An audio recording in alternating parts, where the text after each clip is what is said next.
हमारे देश के संविधान की दायरा 14 वही धारा है जो कहती है कि कानून के सामने आप और हम सभी बराबर हैं और किसी के साथ कोई भेदभाव नहीं होगा। लेकिन असल में हमारे देश में ऐसा होता कहाँ है? हमारे देश में आज भी अलग अलग लोगों के लिए अलग अलग कानून हैं, जैसे इनके लिए। अगर ऐसा नहीं है तो बलात्कार और हत्या के मामले में सजा याफ्ता राम रहीम बार बार परोल और फरलों पर जेल से बाहर कैसे आ जाता है? अगर कायदे कानून की नजर में सब बराबर हैं, आप और हम, तो राम रहीम पर यह विशेष कृपा क्यों होती है? सच्चाई हमारे देश की यही है कि हरियाणा सरकार की मेहरबानी बार बार राम रहीम को जेल से बाहर आने का रास्ता दिखा रही है। आज औरों पर सितम, राम रहीम पर करम वाली सोच के खिलाफ आपको दस्तक देना बहुत जरूरी है।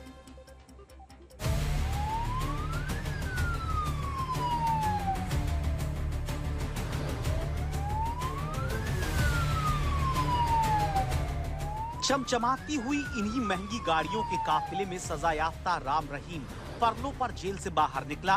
पूरे तामझाम शान शौकत के साथ अपने डेरे के अंदर पहुंच गया। कानून पर यकीन करने वालों की आंखों में यही तस्वीरें किरकिरी की तरह चुभती हैं, लेकिन पूरा सिस्टम राम रहीम को आंखों की पलकों पर बैठाए देखता है। ये सब हुआ हरियाणा सरकार की मेहरबानी से। यूं तो बेटी बचाओ बेटी पढ़ाओ का नारा देने वाली पार्टी है बीजेपी, लेकिन रेप हत्या के केस में सजा काट रहे राम रहीम की परलों पर मानो छप्पर फाड़ प्यार लुट जाता है। जब राम रहीम का मन किया, राम रहीम बाहर, मानो कोई जेल मैनुअल नहीं, राम रहीम की मनमर्जी का लाइसेंस हो। अगर ऐसा नहीं होता तो क्या किसी माननीय की तरह एक मुजरिम का काफिला निकलता? आगे पीछे पुलिस का स्कॉट, बीच में राम रहीम की आलीशान गाड़ी। यही नहीं, चौराहे चौराहे सिपाही तक सलामी बजाते दिखते। यानी सरकार और सिस्टम बलात्कार केस के सजा याफ्ता के आगे दंडवत। तभी तो मुजरिम के काफिले में वीवीआईपी नंबर वाली गाड़ियां दौड़ती नजर आती। गाड़ी नंबर 1, गाड़ी नंबर 2, गाड़ी नंबर 3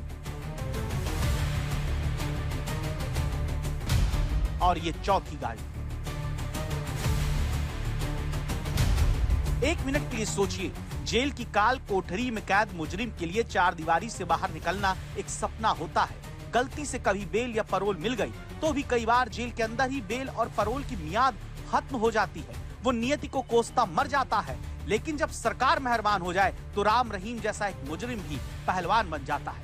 अपनी पहुंच और हनक से कानून को चिढ़ाता है। अगर कानून सबके लिए बराबर है तो आखिर मुजरिमों में ये फर्क क्यों?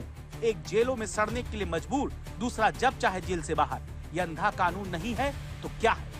ये फरलो और परोल का जो कानून है ना, ये बिल्कुल स्पष्ट है।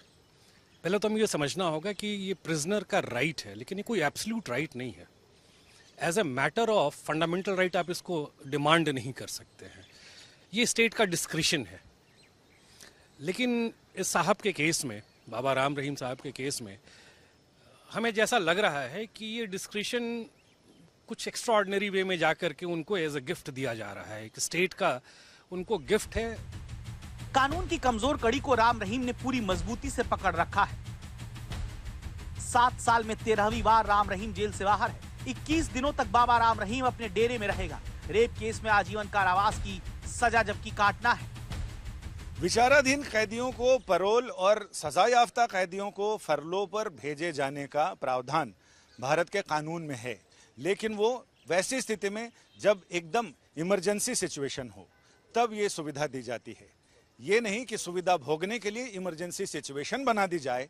लेकिन कई बार तो ऐसा भी हुआ है कि चुनावों से ऐन पहले इन्हें फरलो या परोल पर बाहर कर दिया जाता है ताकि उसका राजनीतिक फायदा उठाया जा सके।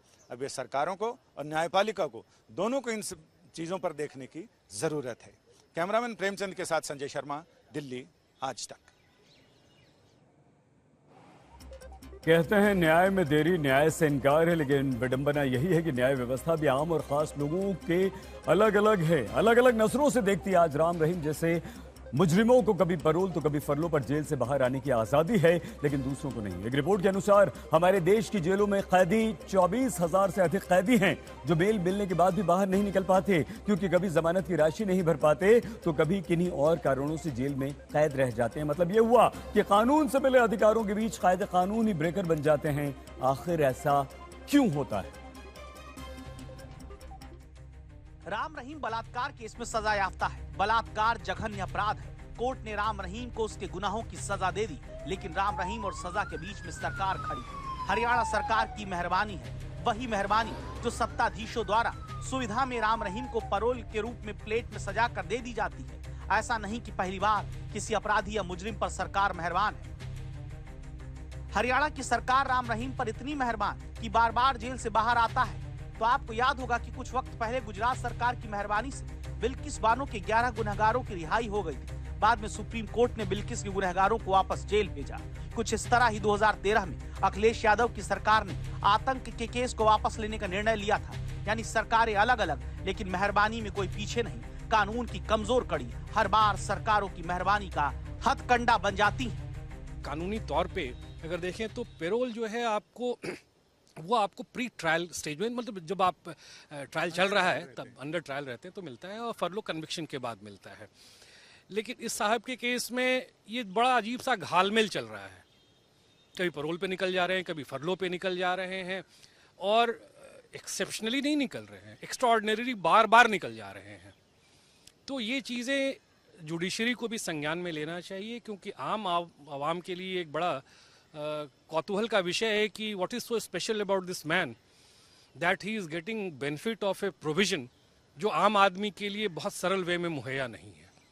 तो ये एक चिंता का विषय है, एक लॉर्ड्स के लिए भी है और जुडिशरी के लिए भी है। आखिर मुल्जिम और मुजरिमों पर सरकारें इतनी मेहरबान क्यों हो जाती हैं? तो इसका जवाब है वोट बैंक।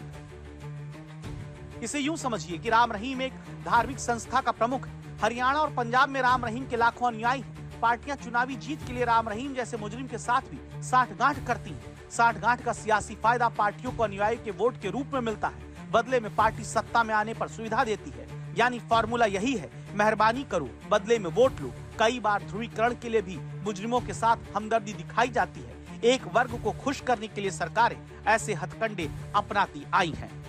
गुरमीत, राम रहीम सिंह को जिस तरह से पैरोल और फरलों की झड़ी मिली हुई है, उसे देखते हुए बरसों से जेलों में सड़ रहे सजा याफ्ता कैदियों को या विचाराधीन कैदियों को यही लगता है कि क्या सरकार उन पर भी ऐसी कृपा बरसाएगी। वो दिल जले कैदी यही सोच रहे हैं कि बोलते क्यों नहीं मेरे हक में, आबले पड़ गए जबान में क्या। कैमरामैन प्रेमचंद मिश्रा के साथ संजय शर्मा, दिल्ली, आज तक।